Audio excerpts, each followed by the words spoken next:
Hello, hello. Welcome to our Dream Team Monday afternoon Zoom. You guys, I am excited to continue working from the book that I've been kind of giving you snippets out of. I know it's called The Success Principles. I know several of you have asked me about this book. I think a few of you have ordered it. I promise I'm not ruining the book for you because I have owned this book for 5 or 6 years.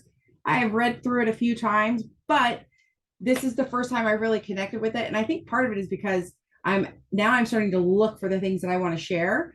Not to say that the whole book isn't amazing, but some of the principles are things that I don't find earth shattering, or it's something that we maybe commonly talk about. But then when I come across one that I'm like, oh, that got me in the gut, or oh my gosh, I've never thought about that before, those are the ones I like to share with you. So if you had read like the little teaser for the Zoom, it was talking about how you are so much more successful than you even realize.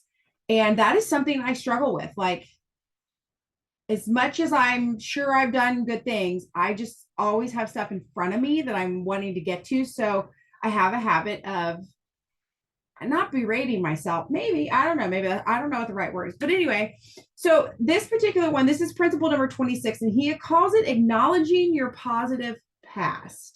So I will actually do a little bit of reading because I don't like to screw up. And there are just some things that he just says very clearly. But so I want you to think about when you were a kid, or if you're a parent, um, and my parents parented me this way, and I turned out fine. And it's never anything I would have thought of. But he calls it the leave them alone and pounce approach to parenting. Parenting, teaching, management. So anytime you were in charge of somebody, whether it was a human, well, it's always a human, I guess, whether it was like a child of your own, or maybe somebody like you're a manager in a situation. But basically, he says when you were young, your parents left you alone when you were playing or being cooperative. But then they pounced on you as soon as you made too much noise. You were a nuisance. You got in trouble. You like so in school, most of the teachers would cross off your wrong answers with a big red X, but no one ever circled with a big blue circle the ones you got right. Correct. So basically, what he's saying is there's almost always more emotional intensity around your errors, your mistakes, and your failures than ever around your successes. And you guys, I'm guilty of that, just even with the dogs. When they are sitting on their bed being good, I'm just like, yay, finally. The second they do something bad, I'm all over them. So I'm going to remember this. But the point is that people remember their failures way more than their successes. Because your brain more easily remembers events that were accompanied by strong emotions, most people will underestimate and underappreciate the number of successes they've actually had compared to the number of failures they've had. One of the ways to counteract this phenomenon is to consciously focus on and celebrate your success. But how many of you were taught not to toot your own horn? How many of you were taught to be humble? Nobody needs to be bragging, right? Like, there are so many things that are ingrained in us. And there is a level of composure and politeness in a person's life, right? But there's also a level of you're a human being, and you've done amazing, incredible things, and you deserve credit for them. So there was a test done, and it says that over what was it? Hang on.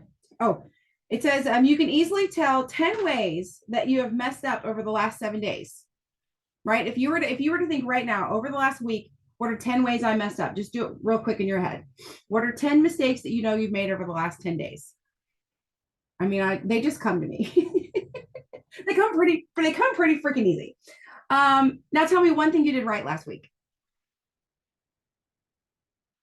Takes a little more thinking, doesn't it? Right?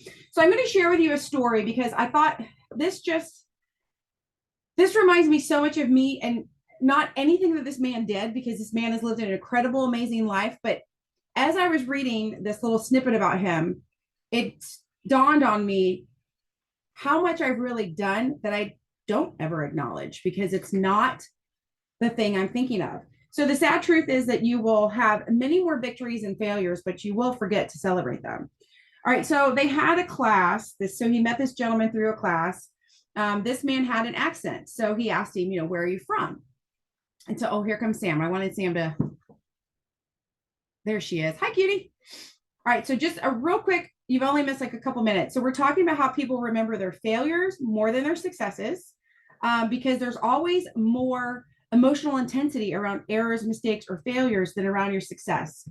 So the first story I'm going to share is about this fella. He was at a class about success, and they were trying to get people to talk about, like, what were you successful, or do you feel like you're a success? And he said he absolutely 100% was not successful. But he had an accent. So the gentleman said, "Oh, where are you from?" So this man went on to say, he told us that he left Iran when this Sahai, I think is how you say it, was toppled in 1979. He moved his whole family to Germany, where he learned German and became a car mechanic.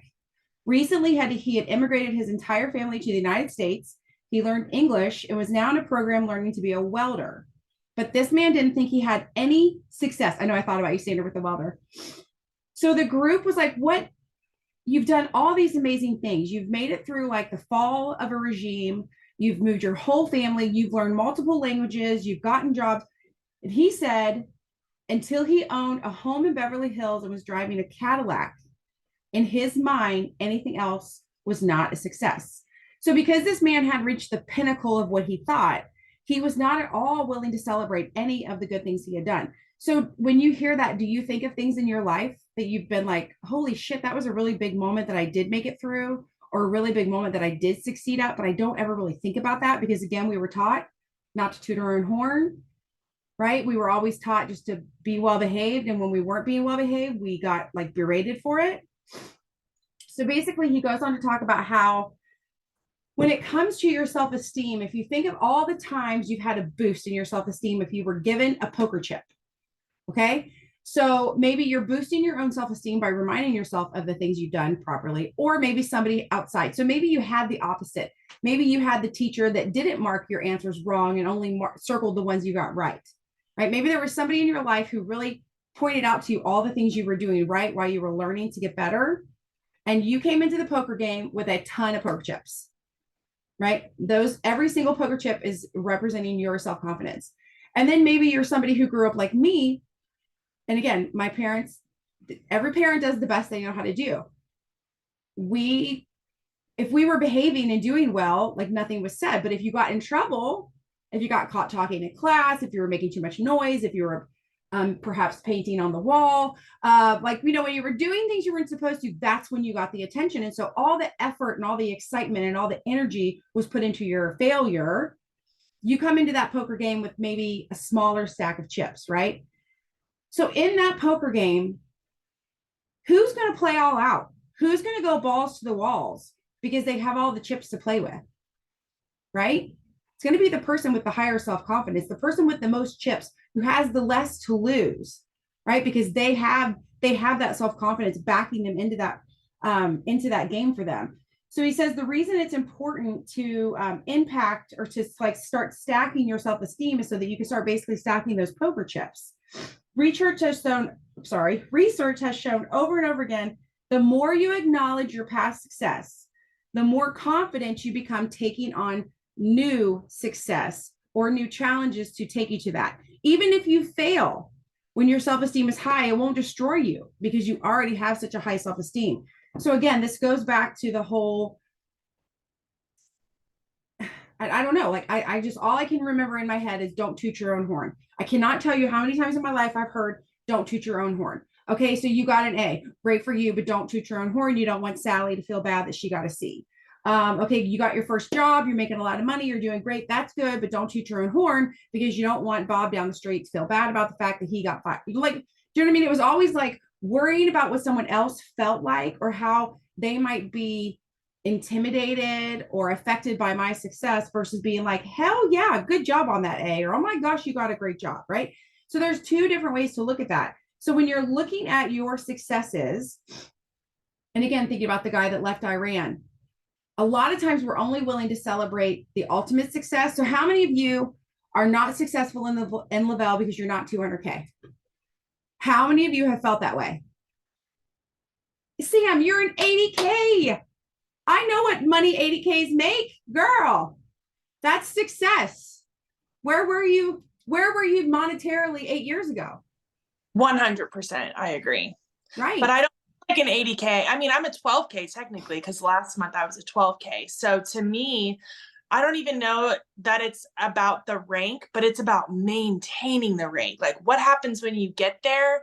That's my mindset because I can get there, but how do I stay there? That's my struggle. Like I feel like, okay, I achieved it. I'm done, but I did it. Like I'm not done. I can't be done. I'm not done. Okay, so you're so like once you've achieved your goal, so kind of like back to the guy from Iran, once he got his house in Beverly Hills and he was driving the Cadillac, you got your house and you're driving your Cadillac, but you felt like you couldn't maintain it. So I'm curious, and this will do like a lot, this will take effort on like mentally. What is it you tell yourself? I can't maintain it. What is it that you're telling yourself? I'm here now, but I'm not going to stay here. Like who told you that just because you made something of yourself that you can't stay there? Who told you that yes, you're on your high horse now, but we're going to knock you down? Who told you that in your I have a lot. lifetime? I know, in your lifetime. But that also goes back to what our exercise we're gonna get into. And you guys, this exercise is hard. I'm here to tell you right now, it's hard. I'm gonna walk you through it. I do not expect you to do it with us live because it is very emotional to go through. But it's going to help a lot. Because here's the thing: it's the outside noises, it's the outside voices. Those are the people that have taken our poker chips away. Right? I want to go into every new day with a full stack of poker chips. I want to go into every conversation with someone with a full stack of poker chips. If my house fell down around me right now, I want to know that I have all the poker chips and my self-confidence I need to keep going through the day versus being like, oh, they were right. I knew I would lose this house. They were right. I knew this wasn't going to work.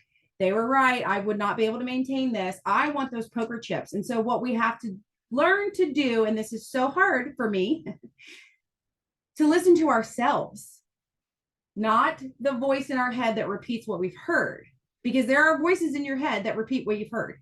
How many of you can hear your mom, your grandma, a teacher, an old boss saying things to you that aren't real, but you heard them a lot, so they're ingrained? I just told you mine. Don't toot your own horn, right?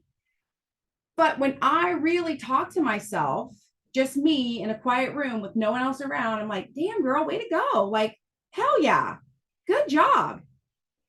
So what I want to talk about first, I'm going to take you through a small exercise, and then I will tell you the big one for the sake of time, and then we'll go, and then you guys can work on it, and then you can keep me posted. Oh, how many of you don't feel like a success because you've lost auto bonus for so many months? Again, that is just that's losing the rank versus celebrating the success that came with that. Because like, think of it, I try to think of it, it's so funny because I know I would feel the same way. But when it's someone else, I'm like, yeah, but like, even if you only had auto bonus for 8 months, that's 8 car payments you didn't have to make. That's 8 car payments or maybe not even car payments. Maybe you're driving the current car you have. That's 8 auto bonuses that you got to put towards whatever, debt, savings, Christmas, whatever it was. But again, that's me looking from a healthy perspective to someone else. But I know when you're in this situation and it's happening to you, it's like, oh man, I suck. Like, why can't I keep this? What am I doing wrong? What's wrong with me? And there's nothing wrong with you, but we're going to talk about what's going on in your mind. So for those of you that can, if you have a piece of paper, you're going to take however old you are and basically divide it by 3. So obviously if you're 30, it's 10, 20, 30, if you're 60, it's 20, 20, 40, 60, math is hard. And it doesn't have to be exact, just kind of get close to that, because you're going to come up with basically 3 areas of your life. 3 time periods of your life. So I am 48. So I would have 1 through 16, the ages 1 through 16. Sonny says, heck, I've lost 4K and 12K bonus. I question if I should even be here. We're going to talk about that right now. We're literally getting ready to dive into all of this. It's such good timing. So on my sheet of paper, I'm going to go 1 through 16, 17 through 32, 33 through 48. Do you understand what I'm saying? You're just going to split your life into 3. Under each time period, you're going to write 3 things that you did that were major successes. Now, I don't know about you, but 1 through 16, like birth through the age of 16, I don't remember a lot of that. But like, I'll give you the example that this guy gave. He was elected patrol leader for Boy Scouts, which is precious. But when you think back to when you were little, there was probably something major, right? Like maybe you were like voted to the club's the treehouse president on your block. Maybe you were the person who everyone came to, like maybe you were voted prettiest girl and everyone came to talk to you about how to braid hair. I don't know. Like think back. So take your life, your age, divide it by 3. So you have 3 groups. And then so I'll continue to give you some examples. So this guy's, he broke his up. His was birth to 23. So he was patrol leader of the Boy Scouts, caught the winning touchdown at a city championship game. He graduated college. Those are 3 major accomplishments. So if I'm thinking me 1 through 16, I got my driver's license. That was pretty major, right? I got my very first job when I was 14. So that was a dream come true for me. Like I so badly wanted my job. I loved working. I still do, obviously. I don't know. I'm going to struggle. I have a bad memory. So I'll struggle with like my childhood. I mastered riding a 4-wheeler at the age of 6. That was a pretty big, like, I could not wait to get that thing. So we're just writing down 3. So then on his second age group, he earned his master's. He published a book. He founded an organization. And then he goes on to 47 to 70 years old. He founded a training group. He wrote another book and he became a professional speaker. So again, you're just looking for 3 major accomplishments. And remember, major that's up to you. What was major for you when you were 5? What's major for you at the age of 50? They're going to feel very different. So just go with what feels right for you. So, and I know this is tough, so I'm going to be quiet and let you think about it.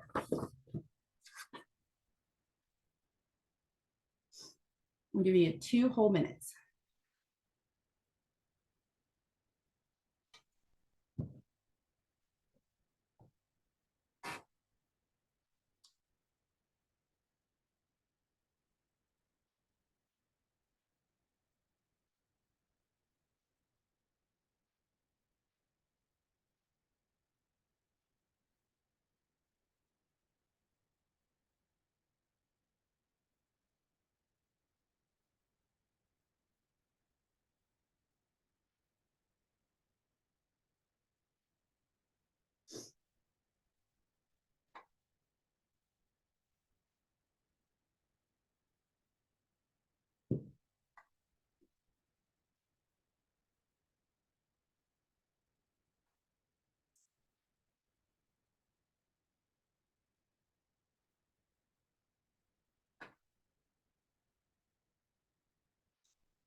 About 30 seconds and we're going to move on. And again, obviously this is something you guys can do without me. I just wanted to get your brains thinking. Okay, so hopefully you've started to jot down at least one thing per age group that maybe you felt in the moment and moved on and forgot about, right? Like I forgot about how, until I was talking to you, I forgot about how awesome and excited I was when I got my first job. I forgot that feeling.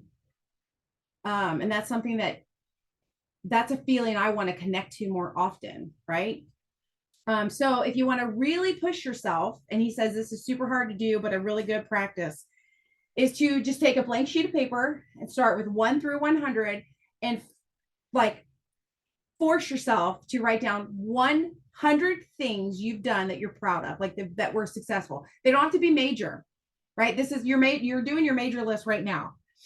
This is just a list of 100. And so he says, if you're young, you may even have to write down things like, I passed the 1st grade. I passed the 3rd grade. I, didn't pee on myself at my first over, like whatever. Like you just have to come up with so you have to remember like 100 things. But make a list of 100 successes you've had in life. And then keep that nearby. Like I would probably put it in my binder or my planner. Just because it's really good to refer back to. And actually, I think because I started mine, but I'm not to 100 yet by any means. So it's in my planner. So that way, if something pops in my head, I can write it down. Okay. So one of the things he says to do, and I equate this to the done it boards that we've talked about before. We've obviously done a lot of vision boards, but done it boards. He calls it creating a victory log. So he says if you keep a simple, like either just a sheet of paper, like a running log, where you just write down your victories, something that you're like keeping track of the things you've done. So again, it's similar to your success, but this is like things moving forward, like from today onward. The hundreds list is like from today or yesterday and back. He just talks about how like challenging yourself. I think like every day we challenge ourselves to like, what are we grateful for? Well, a lot of times, if you think about what you're grateful for, if you were to reword it, it could actually be a success that you had that day. But again, because we don't want to toot our own horn, we have to refer to it as something we're grateful for. Like, I'm grateful I hit my auto bonus today. I am grateful for that. But hell yeah, I hit my auto bonus, right? Like that, there's a difference there. Like you can be grateful and you can understand that there's more to life than you, but there's also that person inside of you that needs to know that you did well. And so keeping a track of like the victory log. So if you want, maybe challenge yourself with if you're doing a daily gratitude list, kind of challenge yourself to reword it to be grateful for yourself for what you accomplished for the day, even if it's something small. He also talks about, which I thought this was really interesting, because again, this is something I've struggled with about like tooting your own horn, but how displaying all of your success symbols around you can be so powerful. What you see in your environment has a psychological impact on your mood, your attitude, and your behavior. Your environment has a great deal of influence over you, but the great news is you have almost total control over your immediate environment. So if you own your own home or you're renting your own home, like it's your home, you do have control over that environment. If you're still living in someone else's home, maybe not, like maybe you just have control over your room. But he's talking about like filling that space with things that remind you of your success that you have accomplished and of the successes you want. So it would be kind of a combination of your done it board, your vision board, things like, he says things like surrounding yourself with like awards, pictures, maybe other objects that remind you of your success. So it could be like your wedding album, a trophy, a framed copy of maybe like a poem that you wrote and got an A on, like whatever it is, wherever you are in life. But keeping that around you to remind yourself, not to brag, not to show off, but to remind yourself of what you've actually done. Because I can guarantee we have all done more in our life, and we are all so much more successful than we ever would even think to give ourselves credit for if we really broke it down like this. Now, here comes the hard challenge. I'm just going to tell you about it. I'm going to walk you through his example, and then we'll end with that so that you guys can then do this when it comes time. So this is called the mirror exercise. Just even reading this the first time, I got the heebie-jeebies because it's so, you guys know I hate emotional stuff. And I was like, ew, I don't want to do this at all. Like the thought of it just literally made my belly flip. So just as you have acknowledged your big success, you need to acknowledge your small daily success. The mirror exercise is based on the principle that we all need to be acknowledged, but it is most important to give the acknowledgement to yourself. So again, this is where we have to really focus on our voice, our thoughts, and get rid of the sounds of the things that other people have told us over the year. The mirror exercise gives your inner child, which resides in your subconscious, the positive strokes it needs to pursue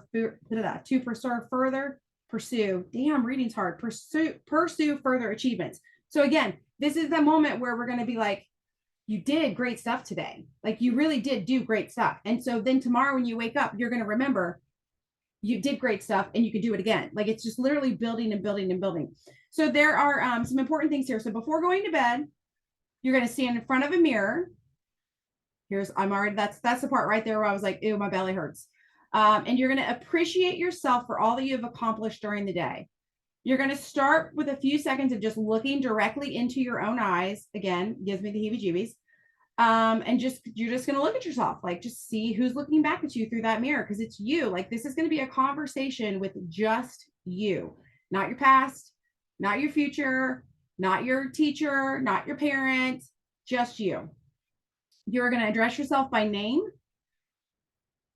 and begin appreciating yourself out loud. And the out loud part also threw me for a loop. So he does say later on in the book, make sure you tell your family that You tell them whatever you want. If you want to tell them you're going to be talking to yourself in the mirror, cool. If you want to tell them you're going to be in the bathroom and you got to make a phone call, or you're going to be listening, whatever, but you're going to be in the bathroom or wherever looking at yourself. So just so people don't walk in and think you've lost your mind. All right, so you're going to maintain eye contact with yourself throughout the exercise. When you're finished appreciating yourself, complete the exercise by continuing to look into your own eyes and say, I love you. Again, that totally gives me the heebie-jeebies. Then stand there for a few seconds to really feel the impact of the exercise, as if you were the only one in the mirror who had just listened to all of this. The important thing during the last part is to not just turn away from the mirror feeling embarrassed or thinking of yourself and the exercise is silly. So I'm going to give you, he actually wrote down like an example of what he says. His name is Jack. Again, it's Jack from the book, right? So pretend I'm Jack and I'm looking in the mirror at myself. And the reason I want to give you the example is because it's so much more simple than what I thought when I was reading up to it. Like I don't know what I thought I was going to have to say to myself, but this is so much easier. So he says, Jack, I want to appreciate you for the following things today. First, I want to appreciate you for going to bed on time last night without staying up too late watching TV, so that you got up bright and early this morning. You had a really good conversation with your wife. And then you meditated for 20 minutes and then you worked out for 30 before you took a shower, just like you said you were going to do. You ate a healthy breakfast. You ate a healthy breakfast. You got to work on time. You led a great staff meeting. You did a great job helping everyone by listening to everyone's ideas. You were great at drawing out the quiet ones. Let's see. So even he feels in the moment, it's hard to talk to yourself. You ate a really healthy lunch. You had soup and salad. And you skipped the dessert, even though it was offered. You drank 10 glasses of water that you committed to doing. And then let's see, you finished editing your training manual. You got a good start on scheduling your summer management program. And then you filled in your daily success journal before you left work. Oh, and you appreciated Veronica for solving a problem for you. And it was great to see how she lit up when you talked to her. And then when you got home, you called Oren. I don't know who that is. Must be his grandson. Talked with him on Skype. That was really special. And now you're going to bed at a good time again, and you're not staying up too late surfing on the internet. You've had a great day, Jack. I really love you.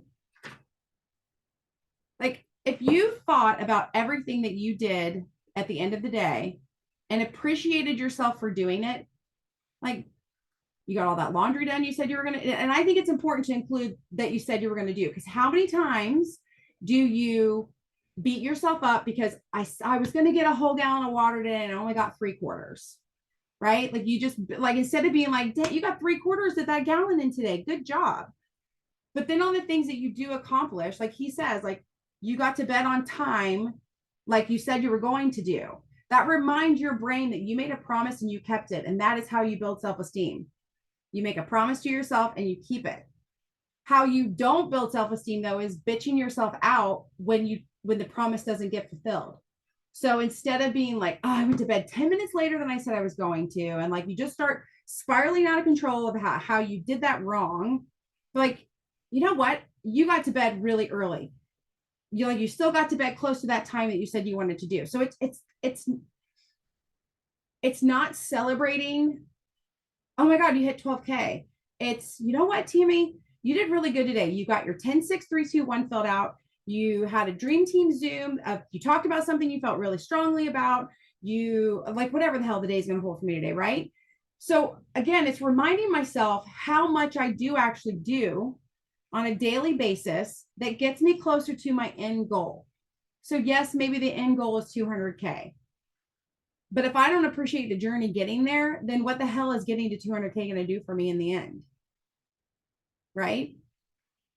How do you feel when you did? How did you do? Oh, I felt like an idiot, an absolute idiot. I am so bad with anything emotional, anything touchy-feely. The whole like, I love you part, ugh, gag. It's still like I got like a dry mouth talking about it.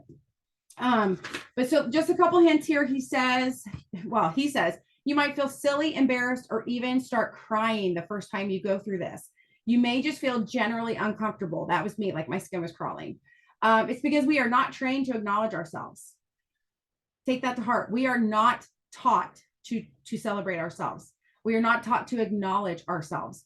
In fact, we are trained to do the opposite. In other words, so he even says, don't toot your horn, don't get a swelled head, Pride is a sin. How many of you heard that growing up, right? He says, when I first started doing this exercise, after just 40 days, and trust me, the 40 days did not get lost on me. After 40 days, I noticed that all my negative internal self-talk had vanished. My mirror time was crowding out the negative with all of the positive talking. And how many of you would love to crowd out all the negative that spins through our head during the day? Right? So I'm not here to tell you it's easy. I'm not even close. But I do want you to think about that whole leave them alone and pounce approach to life, which, like I said, I was raised that way and I still live that way.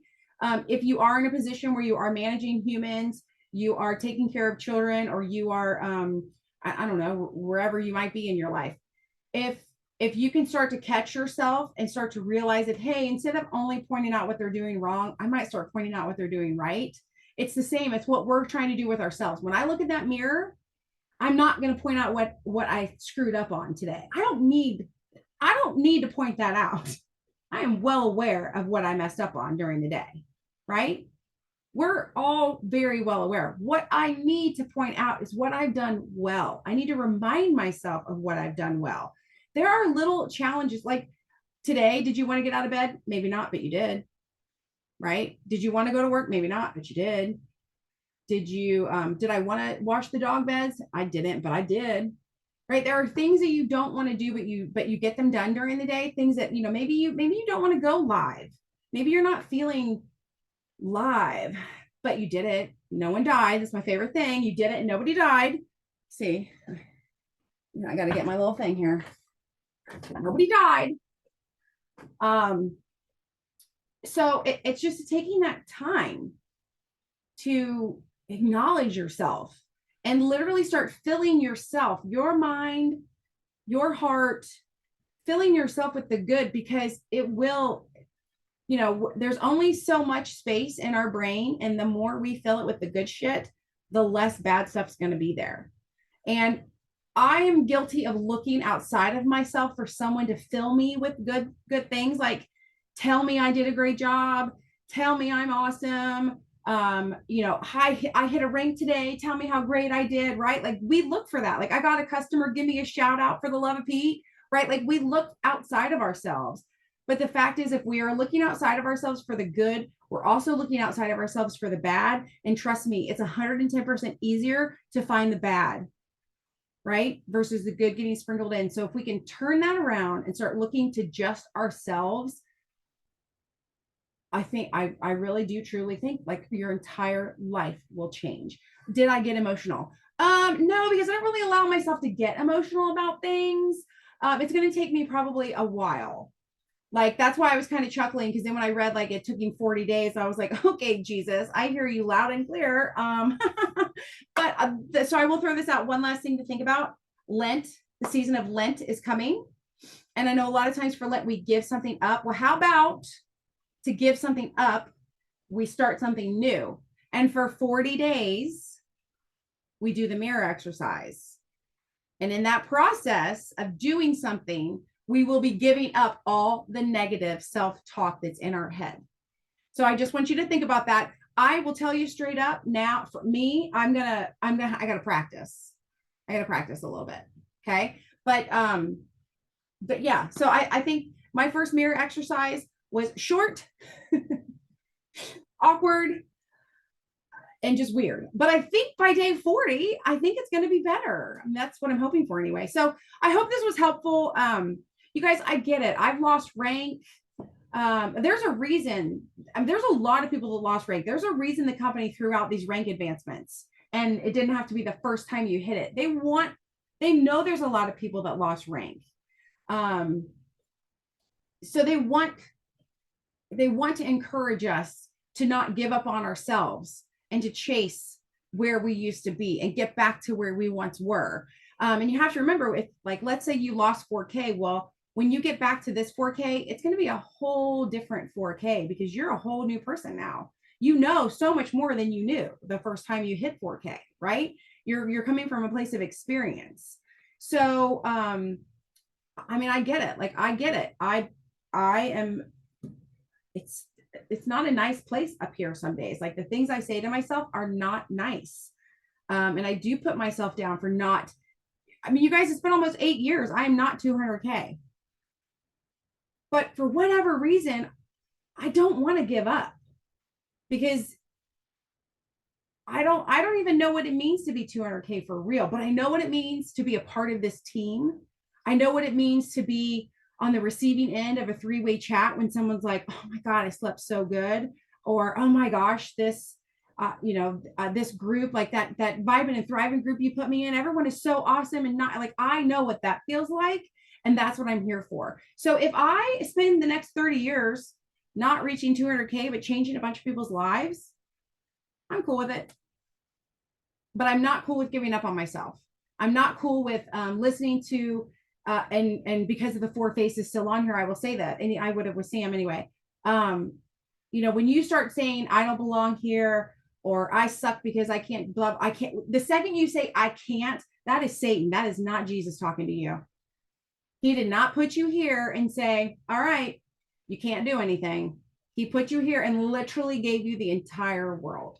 Now, do you have challenges? Yes. Do you have the devil in your ear? Yes. I believe he is here on earth and he's always listening. He's always trying to get in there. Read the book Outwitting the Devil if you haven't. But I think it's so important for us to take leadership over ourselves, to take responsibility for the allowing those thoughts to even come in. So that's where I think the mirror exercise comes into play. So, all right, it's lunchtime here at our home. I'll see you guys later. Bye.